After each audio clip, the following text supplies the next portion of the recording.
우리 함께 하나님 말씀을 나누겠습니다. 요한계시록 13장 9절에서 18절까지 말씀입니다.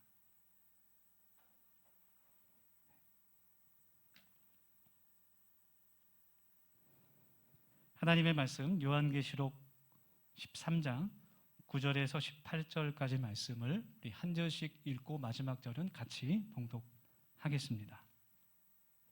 제가 먼저 9절 말씀 읽겠습니다. 누구든지 귀가 있거든 들을지어다.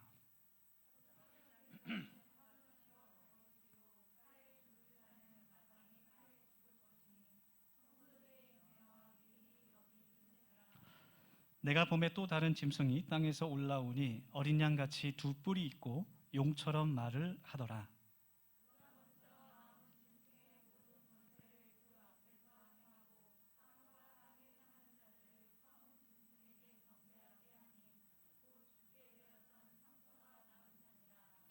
큰 이적을 행하되 심지어 사람들 앞에서 불이 하늘로부터 땅에 내려오게 하고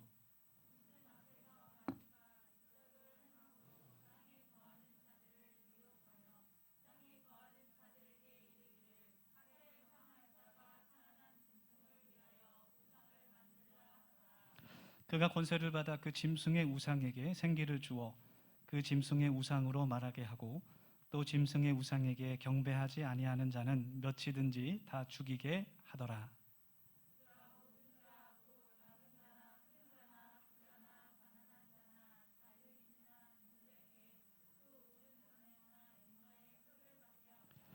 누구든지 이 표를 가진 자 외에는 매매를 못하게 하니 이 표는 곧 짐승의 이름이나 그 이름의 수라. 지혜가 여기 있으니 총명한 자는 그 짐승의 수를 세어보라. 그것은 사람의 수니 그의 수는 666이니라. 아멘.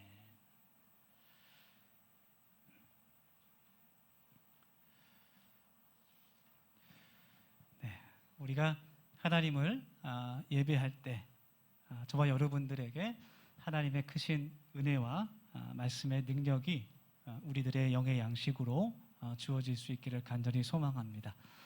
오늘도 함께 하나님의 말씀을 같이 나눌 때 그 말씀 안에 있는 하나님의 살아계신 능력을 통해서 우리들이 더욱더 하나님 보시기에 귀한 아름다운 하나님의 자녀들이 될 수 있기를 소망합니다.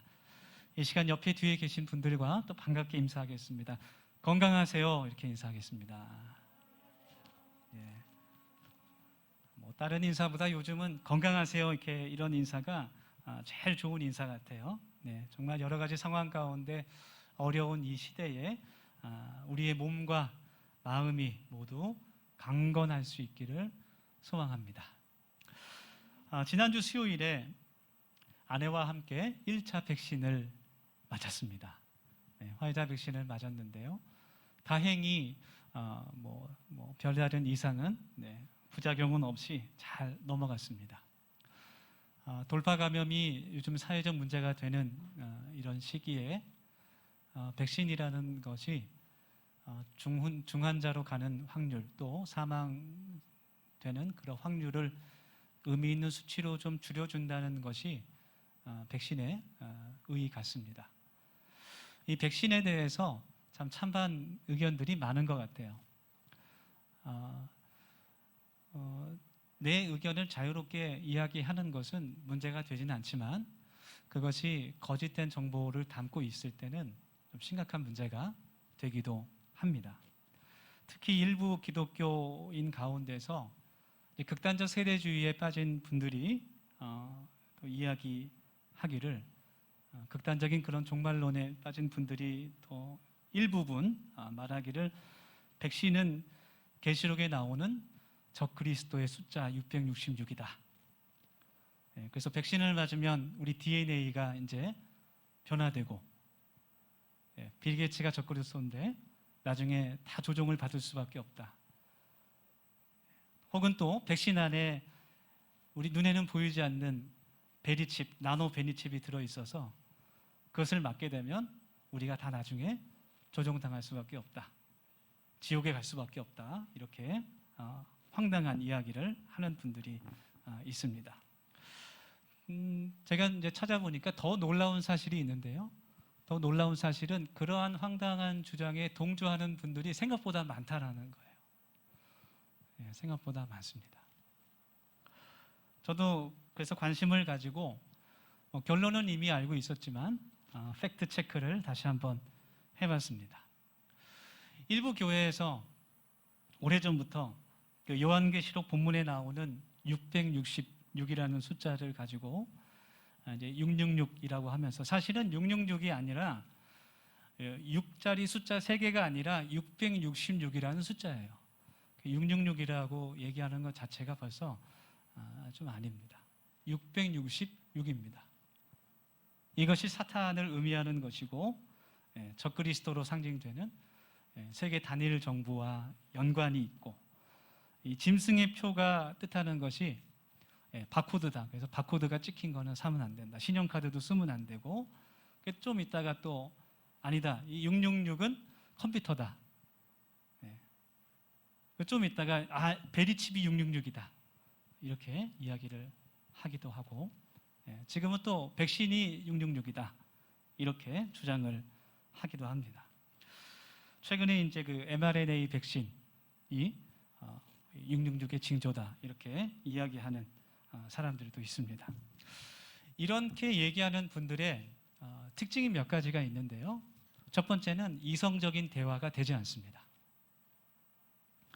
그 사람들이 주장하는 그 근거를 보면 성경 말씀과 팩트가 아니라 출처를 알 수 없는 그런 유튜브 영상들, 혹은 위키피디아 그 사이트, 혹은 개인의 꿈과 환상을 통해서 자신들이 말하는 것이 진짜라고 이야기를 합니다. 저도 이제 다시 한번 팩트 체크를 해봤는데요. 그분들이 주장하는 그 근거나 그런 그 논리들이 다 사실이 아닌 거짓이라는 것이 확인했습니다. 두 번째, 그분들의 특징은 자신들이 주장하는 것에 동조하지 않는 사람들을 모두 적대시합니다. 심지어는 자신들이 말하는 것을 동의하지 않으면 적그리스도를 추종하는 사람들로 몰아갑니다. 구원이 없다라고 이야기까지 합니다. 자신들의 주장이 허구라는 것이 드러날지라도 계속해서 대상을 바꾸어서 그 주장을 똑같이 반복하는 것을 보면 이단과 사이비와 다를 것이 없습니다. 그래서 그런 분들을 만나면 설득하거나 상대를 하지 않는 것이 더 좋을 것 같습니다. 다시 한번 말씀드리지만, 여러분들 혹시 성경에 대해 공부한 것이 있거나 혹시 SNS를 보다가 좀 이상한 것이 있으면 더 찾아보지 마시고 저와 꼭 상담을 해주시기를 바랍니다. 제가 세상의 모든 것을 다 알 수는 없지만 여러분들이 성경적으로, 복음적으로 분별할 수 있도록 도와드릴 수는 있습니다. 그렇다면 오늘 그 본문 말씀에서 666은 무엇일까? 궁금해지죠? 하나님의 말씀을 읽으면서 그 말씀을 이제 이해할 때, 해석이라는 단어를 쓰는데요. 그 말씀을 해석할 때 두 가지의 생각이 있어야 됩니다. 두 가지가 중요한데요. 첫 번째는 그 하나님의 말씀이 쓰여졌을 때, 그 당시에 그 말씀을 읽고 있던 그 사람들, 그 편지를 읽고 있던 사람들에게 그 하나님의 말씀이 어떤 의미로 다가갈 수 있는지 생각해 보는 거예요. 요한계시록에 있는 말씀이 그 소아시아 지역에 있는 7교회의 성도들에게, 로마의 박해를 받고 있는, 핍박을 받고 있는, 어려움을 당하고 있는 그 그리스도인들에게 어떠한 하나님의 말씀으로 다가오는지 그것을 생각해 보는 겁니다. 그리고 또 다른 해석은 지금 현재 이 세상을 살아가고 있는 바로 우리들에게, 저와 여러분들에게, 이 그리스도인들에게 이 하나님의 말씀이 어떠한 의미가 있는지, 어떠한 교훈을 주고 있는지, 또 어떻게 우리가 이 말씀을 우리의 삶에 적용할 수 있는지를 생각해 보는 겁니다. 영원토록 변함없으신 그 하나님의 마음을, 그 말씀을 해석하면서 우리가 깨달아 알아야 됩니다. 그래서 우리가 하나님의 말씀을 들을 때 우리의 마음과 귀를 하나님 앞에 활짝 열을 수 있어야 돼요. 그냥 옛날 이야기가 아니라, 그냥 귀에 듣기 좋은 말씀이 아니라 하나님께서 이 말씀을 통해서 오늘 나에게 어떠한 메시지를 주시는지 우리가 마음과 귀를 열어서 그 하나님의 뜻을 들을 수 있어야 됩니다. 그래야 우리들의 마음 가운데 믿음이 자라나게 되는 거예요. 하나님께서는 매 순간순간마다 우리들에게 말씀하고 계세요. 특별히 하나님의 말씀이 선포되는 이 자리를 통해서 우리들에게 하나님은 늘 말씀하십니다. 그래서 우리가 하나님의 말씀을 들을 때 우리의 마음과 우리의 귀를 활짝 열어서 오늘 하나님께서 이 말씀을 통해서 나에게 주시는 메시지가 무엇인지 발견할 수 있어야 됩니다. 그것은 모두 다 다를 수 있어요. 그러나 하나님께서 지금 이 순간도 우리들에게 말씀하십니다. 오늘 본문 말씀 17절 후반에서 18절까지 말씀입니다. 제가 읽겠습니다. 이 표는 곧 짐승의 이름이나 그 이름의 수라. 지혜가 여기 있으니 총명한 자는 그 짐승의 수를 세어보라. 그것은 사람의 수니 그 수는 666이니라. 이 말씀을 읽어보면 666이라는 숫자는 어떠한 짐승을 의미하는 건데 그 짐승의 이름의 숫자를 뜻하는 것이라고 말씀하고 있습니다.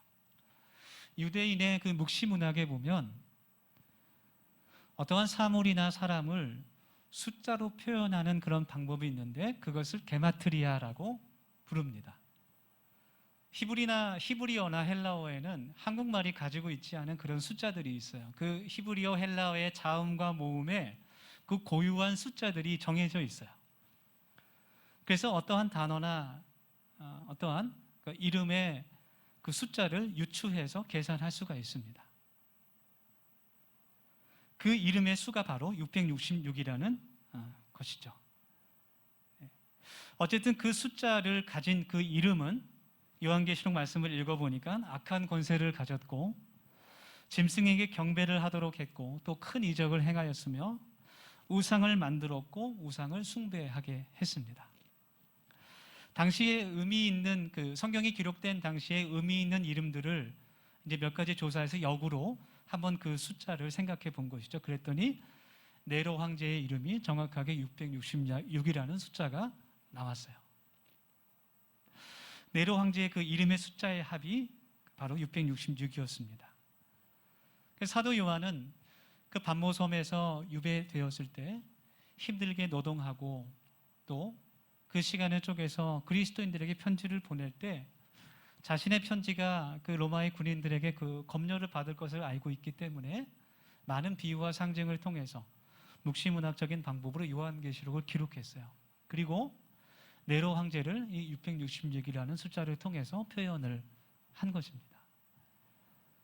그리고 네로 황제 이후에 그 도미티안 황제, 그 네로의 환생이라고 불릴 정도로 폭군이었던 기독교를 박해했던 그 도미티안 황제도 이 666이라는 숫자로 상징되는 것입니다. 그래서 혹시 누군가가 이제 막 666을 말하면서 이것이 짐승의 표인데 베리칩이다, 뭐 mRNA 백신이다 이렇게 운운하면 그냥 그것을 무시하실 수 있기를 바랍니다.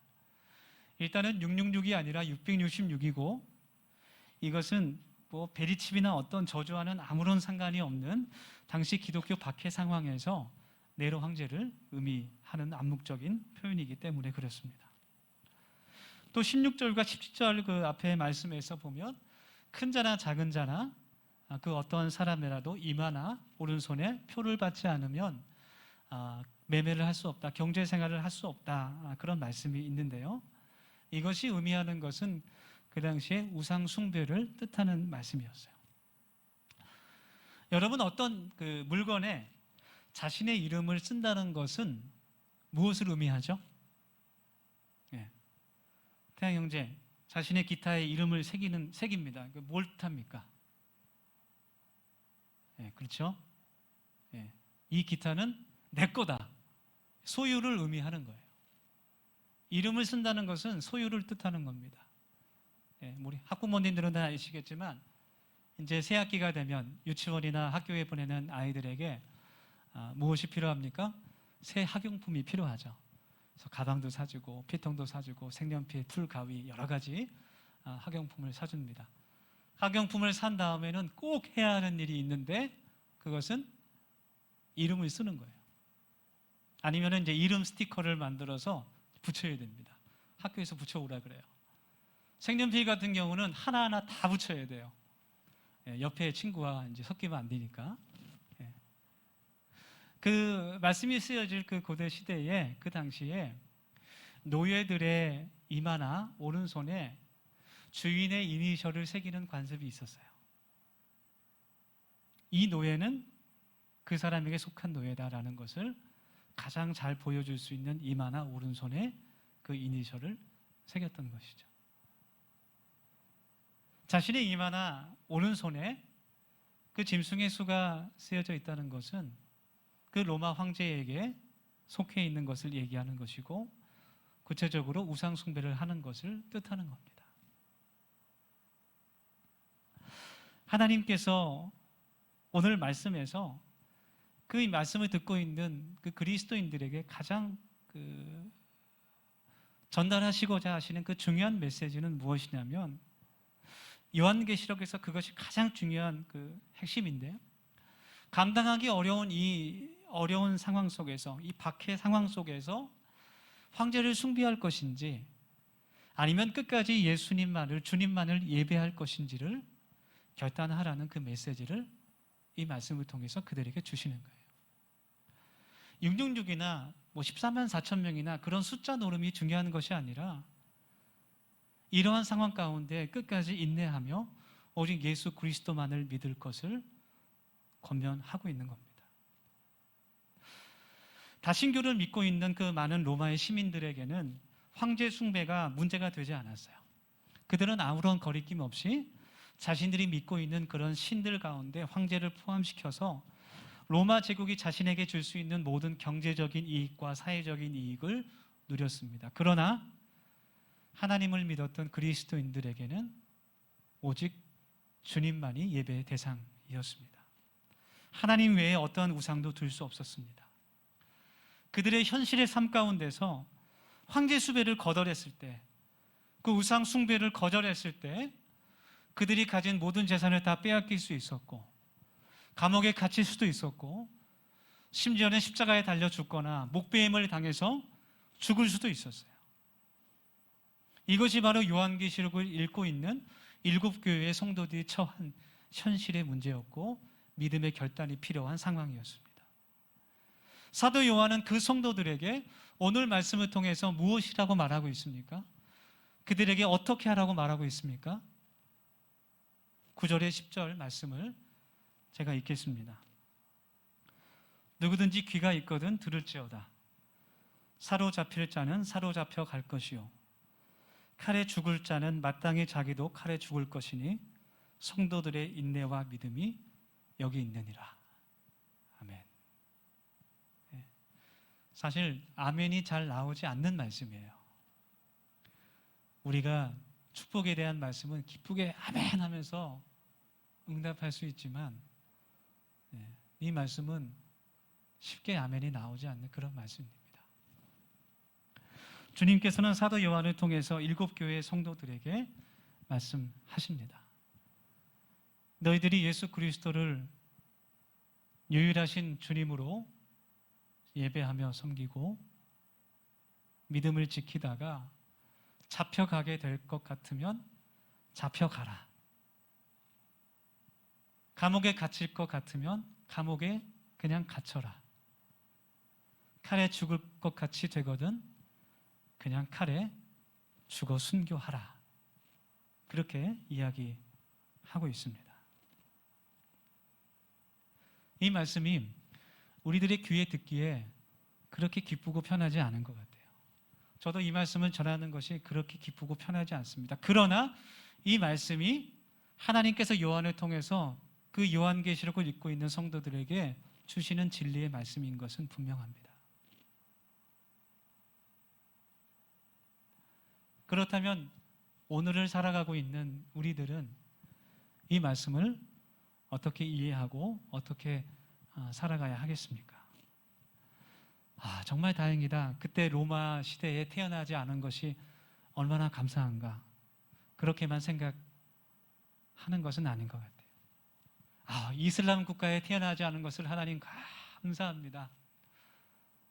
그렇게 기도할 것은 아닌 것 같아요. 2000년 전에 기록된 그 666이 단지 네로 황제만을 의미하는 것은 아닌 것 같습니다. 지금도 여전히 사탄은 믿는 자들을 유혹하고 박해하며 그들의 믿음을 무너뜨리려고 합니다. 오늘 성경 본문에서 666으로 상징되는 것은 오늘날 어떠한 특정한 인물이나 어떠한 사물을 가리키는 것이 아닌 것 같아요. 백신도 아니고 베리짓도 아닙니다. 오히려 그것은 우리들의 마음 속에 있는 거짓과 헛된 욕심들과 악한 마음일지 모르겠습니다. 또한 예수님을 믿는다고 하면서도 그 믿음 때문에 어떠한 희생과 고난과 손해를 보지 않으려고 하는 우리들의 강박한 마음인지도 모르겠어요. 우리가 어떻게 해야겠습니까? 주님은 오늘 말씀 속에서 우리에게 인내와 믿음을 요구하고 계십니다. 성경에 나오는 그 인내라는 말씀, 우리 9절, 10절에 나오는 말씀인데요. 제가 읽겠습니다.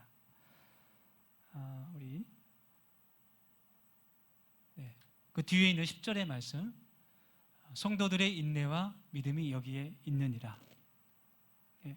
여기 말씀에 나오는 그 인내라는 단어는 원어로 휘포모네라는 단어인데 그냥 단순히 꾹 참고 있는 것이 아니라 변하지 않고 어떠한 자리에 굳건히 서 있는 행위를 뜻하는 단어예요.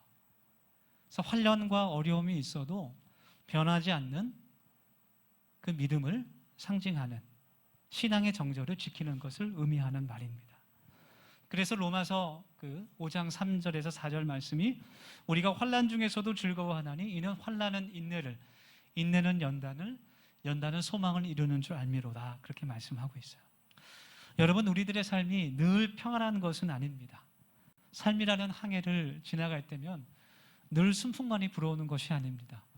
때로는 깊은 파도가 치기도 하고 때로는 배가 뒤집힐 것 같은 그런 위기를 만나기도 합니다. 그것이 우리를 힘들게 합니다. 그러나 우리는 그 환난을 통해서 오래 참을 수 있는, 그리고 하나님만을 의지할 수 있는 인내를 배울 수가 있습니다. 하나님의 살아계심을 확신하는 그 믿음을 가지고 넘어지지 않고 굳건히 서 있는 것, 그것이 바로 인내라는 것입니다. 그리고 그 인내를 통해서 우리는 예수님을 닮아가게 되고 예수님이 가진 그 소망을 우리의 소망으로 바꿀 수 있게 되는 겁니다. 사도 요한은 계시록의 말씀을 통해서 1장에 보면 나 역시 너희들과 함께 인내하며 믿음을 지키는 사람이다라고 자신을 소개하고 있어요. 환난 가운데 있는 성도들에게 인내를 통해서 예수님의 그 부활의 소망과 영원한 생명의 소망과 또 하나님께서 그 믿음을 지킨 자들에게 주실 상급이 있다는 것을 요한계시록을 통해서 그들에게 선포하고 있는 것입니다. 여러분, 우리 가운데 환난 가운데 계신 그런 분들이 있습니까? 내가 감당할 수 없는 그런 높은 파도 때문에 주저앉아 있는 그런 분들이 계실지 모르겠습니다. 믿음이 흔들리는 분들이 있을지도 모릅니다. 오늘 이 말씀을 통해서 주님께서 우리들에게 주시는 그 은혜를 통해서 우리가 끝까지 인내하고 주님을 더욱 의지하는 그 자리에 굳건히 서 있을 수 있는 저와 여러분이 될 수 있기를 예수님의 이름으로 간절히 소망합니다. 주님과 함께 우리는 결국 승리할 것을 믿습니다. 두 번째로 오늘 말씀을 통해서 주님께서 우리들에게 원하시는 것은 바로 믿음입니다.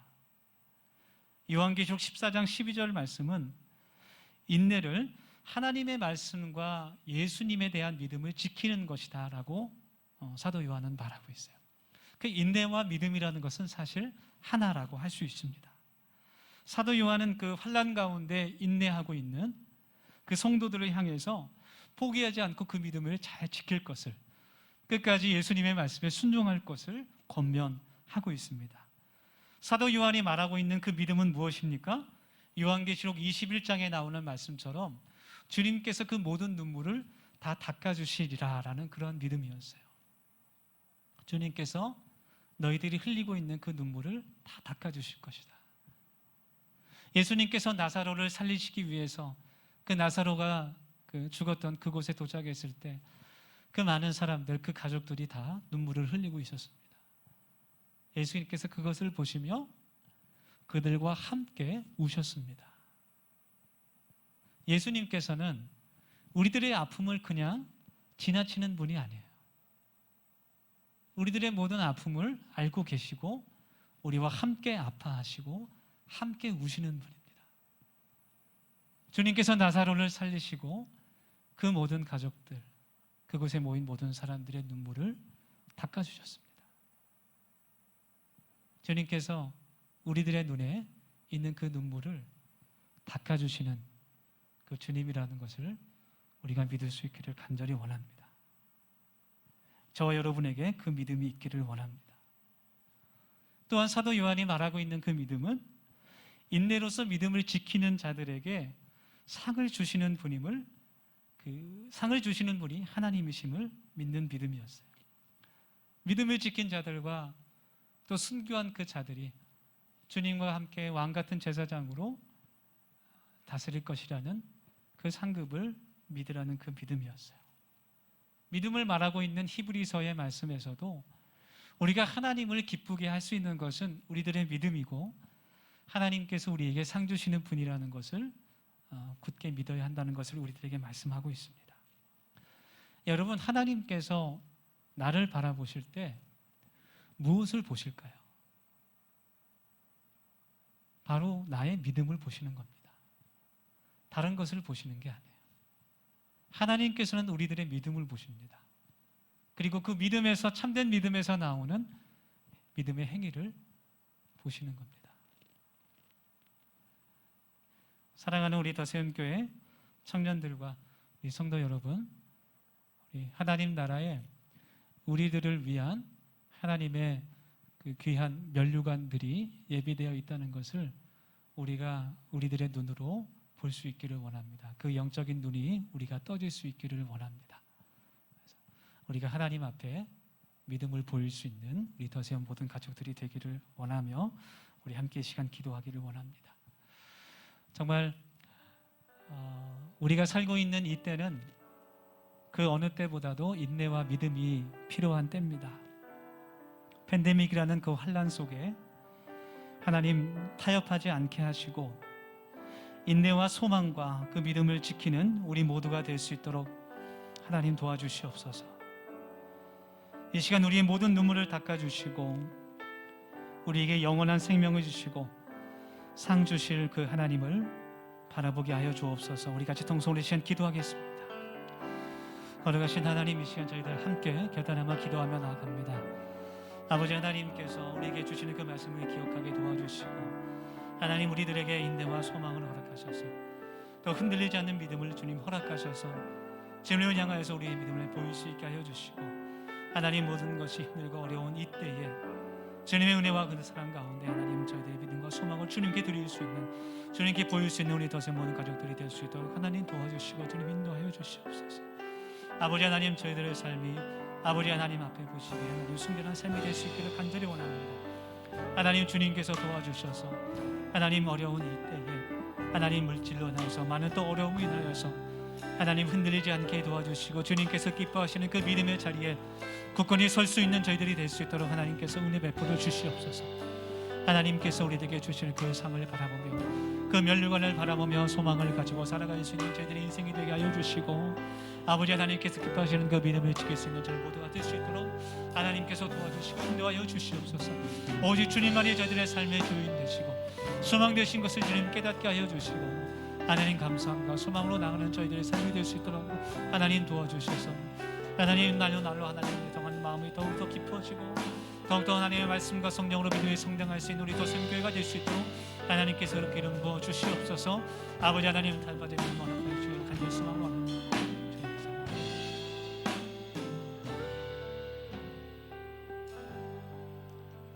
살아계신 하나님 감사합니다. 주님께 찬양을 드립니다. 하나님 너무나 어려운 이 시대에 하나님 특별히 우리가 하나님 앞에 신앙생활을 하기 어려운 이 환난의 때에 하나님 우리 마음 가운데 인내와 소망과 하나님을 향한 믿음이 있기를 원합니다. 하나님 이때 더욱더 우리의 믿음이 성장하며 성숙되기를 소망합니다. 하나님 하나님의 말씀을 붙잡게 도와주시고 하나님 현실과 타협하지 않는 굳은 인내와 소망을 허락하셔서 하나님께 우리의 믿음을 보여 하나님을 기쁘시게 하는 사람들이 될 수 있도록 주님께서 은혜 베풀어 주시옵소서. 하나님의 말씀으로 분별할 수 있도록 주님 도와주시옵소서. 예수님의 이름으로 감사하며 기도드립니다. 아멘.